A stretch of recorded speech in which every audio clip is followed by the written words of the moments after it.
या न्यूज बुलेटिनचे सहप्रायोजक आहेत गोकुळ। 23 नोव्हेंबर रोजी राज्यभरात टीईटी परीक्षा सुरू असताना मुरगुडमध्ये पेपरफुटीचा गंभीर प्रकार समोर आला। या प्रकरणात पोलिसांनी मोठी कारवाई करत संशयितांची संख्या आधी सांगितलेल्या 9 वरून वाढवत आता एकूण 18 जणांना अटक केली आहे। विशेष म्हणजे अटक केलेल्या व्यक्तींमध्ये 5 जण शिक्षकी व्यवसायातील असल्याचं स्पष्ट झालं असून त्यामुळे शिक्षण क्षेत्रात मोठी खळबळ उडाली आहे।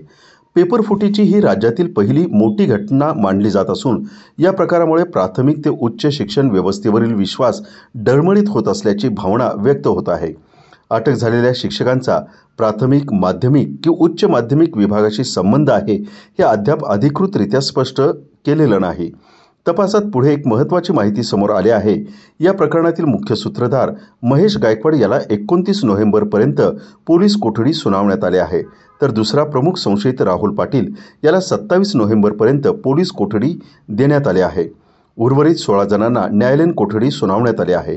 गंभीर स्वरूपाची घटना समोर असताना देखील शिक्षण विभागाकडून अपेक्षित ती तत्पर आणि कडक प्रतिक्रिया मिळाली नसल्याची चर्चा सर्वत्र रंगत आहे। टीईटी पुरतं नव्हेच तर सीईटीसह विविध स्पर्धा परीक्षांमध्ये देखील याच गटाचा हस्तक्षेप असल्याचा महत्त्वपूर्ण संशय व्यक्त केला जात आहे। या संदर्भात शिक्षण उपसंचालनालयाशी संपर्क साधण्यात आला असता तपास सुरू आहे एवढंच औपचारिक उत्तर देण्यात आलं। अधिकाऱ्यांनी थेट बोलणं टाळल्यानं या रॅकेटचा स्प्रेड किती मोठा आहे आणि यामागील इतर कोणते दुवे आहेत याबद्दलचे प्रश्न आणखी गडद होत आहे।